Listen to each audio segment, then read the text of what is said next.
Hello and welcome to Tea Break Film Reviews. My name's Michelle and today I'm going to be looking at the rise of the true crime documentary genre and why we're all so obsessed with murder. It seems to be a combination of innate human psychology and clever storytelling. So hold your detective hat and hear me out.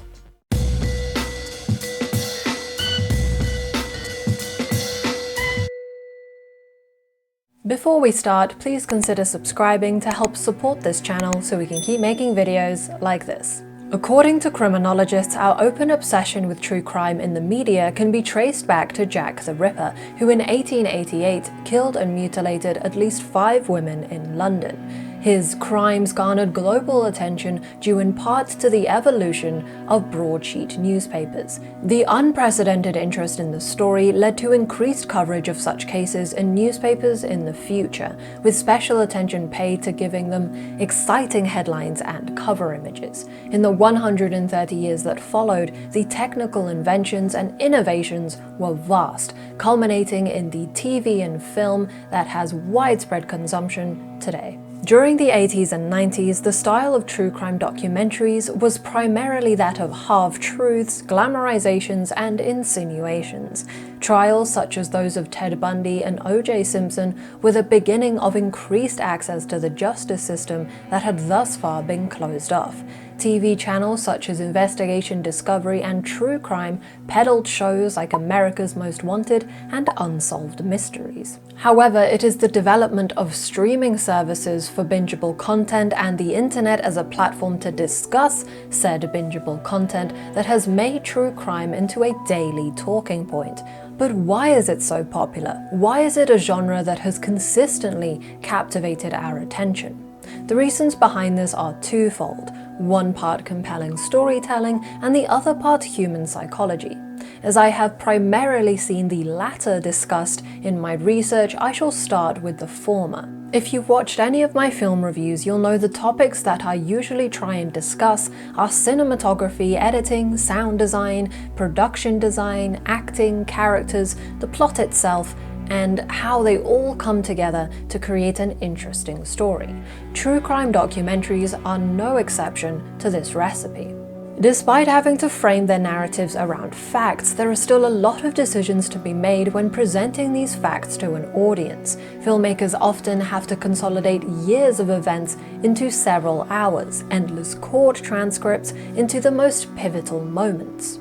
Though they cannot give incorrect information, as this can lead to defamation claims, there are no rules around how filmmakers can utilize interviews, as it is usually one person's word over another. Simple things such as cutting to an extreme close-up to inspire empathy, switching between conflicting interviews to create intrigue, or leaving the most damning interview for the end of the series so the audience can play detective for as long as possible. Think about it this way. I'm sure at some point in your life you have heard the same joke twice from different people, but one delivery was better than the other. The point is, these shows are purposefully designed to be obsessed over, to ensure maximum engagement and longevity, to make money for the streaming services and channels that they are funded by. But back to murder. The other part of our obsession stems from our evolution as a species. Back when we had more active threats to our safety, such as from predators, information was the key to our survival. Predicting an attack based on information you've learned about an animal would likely have been the difference between life and death. Nowadays, if you live in a first world country, or in most cases even a third world one, you do not need to fear animal attacks. However, our need to be prepared for anything still stands, but the focus has shifted. The biggest threat to our lives is each other. This can take the form of, say, a traffic collision, but this type of threat is easy to be prepared for. With a basic understanding of road safety and increased exposure to hazards on the road, a driver can predict and better adapt to a dangerous situation. What is more difficult to predict is who might want to murder you. As true crime documentaries have made abundantly clear, it is usually the most average-looking person who has a dark side as a serial killer. This is a threat most of us are not prepared for. We don't have a catalogue of experience to draw upon. But the true crime documentaries provide that information that we are missing, telling us what are the hazards to look out for, what warning signs are there that someone has ill intent. Even if nothing you learn can realistically help you, it is the illusion that you are better prepared that keeps you watching. Furthermore, as humans, we have an innate need to understand one another, and so when a situation arises where we can learn more about each other's behavior, especially unusual or violent behavior, that will undoubtedly draw us in. Bonus points of a documentary can make you feel like a better detective than the ones involved, as this harnesses the desire I'd wager we secretly all have, which is to possess Sherlock Holmes's powers of deduction. In life, we are eager to categorize people into the good guys and the bad guys, and this is something we do when watching any genre of film as well. It's easy to put all the murderers under the bad guy category, and when a documentary comes along that threatens that categorization, we are eager to watch it in order to improve our judgment skills. Another interesting evolutionary trait that we all have is an inherent drive towards violence. To be part of a functioning society, most of us have learned how to suppress this drive. But we do still express it in small ways, punching walls, shouting at traffic, perhaps writing strongly worded emails.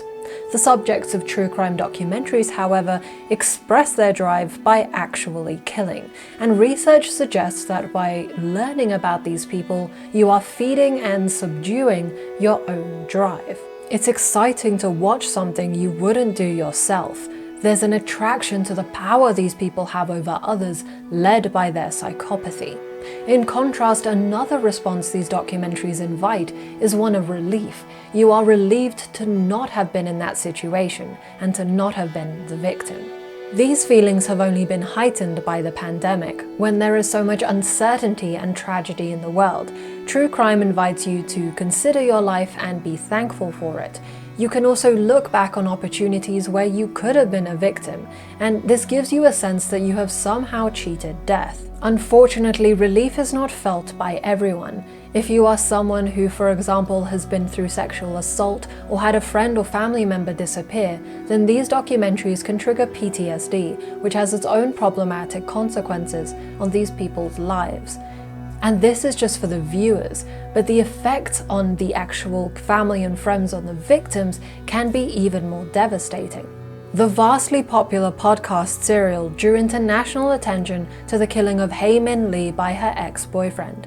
The Lee family were forced to suffer their loss again and watch in horror as the show inspired support for the accused killer of their loved one. This is also true of the show I Am a Killer, which portrayed the murder of Robert Mast by his girlfriend. The family of Mast refused to participate in the documentary and repeatedly pleaded to Netflix to not make it, but Netflix went ahead, saying that if they don't make it, someone else will anyway. This led to a one-sided portrayal where the girlfriend casts herself as having acted out of love, when in truth the couple had only known each other for a month. The entire production and release of the show would have led to months, maybe even years of grief for the family. There is even a whole convention in which normal people attempt to solve cold cases. Kevin Silver was hopeful when the mysterious death of his brother was reanalyzed during this convention, but no new leads were found. It was also featured on Unsolved Mysteries, but this also led to no new information. So it seems like old wounds were reopened without any additional closure. These examples are exceptions to how most of us react to and consume true crime documentaries, but I wanted to include them in this video in order to give a glimpse at the dark side of the genre. But let's get back to my original question: why are we so obsessed with murder? In summary, true crime documentaries tap into the same parts of our humanity that makes us slow down when passing a traffic accident. They provide us with a murder mystery to solve at our leisure, which can lead to a feeling of relief and a sense of being better prepared. Each case is different and each documentary is different, but you should always question the validity of the truth being shown, as it will have been tailored to provide the best possible entertainment. Thank you for watching. Please like this video if you enjoyed it, subscribe and hit the bell icon if you want to see more videos, and comment with your thoughts on the topic. Are true crime documentaries a harmless or harmful form of entertainment? For more film content, feel free to follow us on Twitter, Letterboxd and Facebook, links in the description. Otherwise, this has been Tea Break Film Reviews. My name's Michelle, and I hope you have a great day.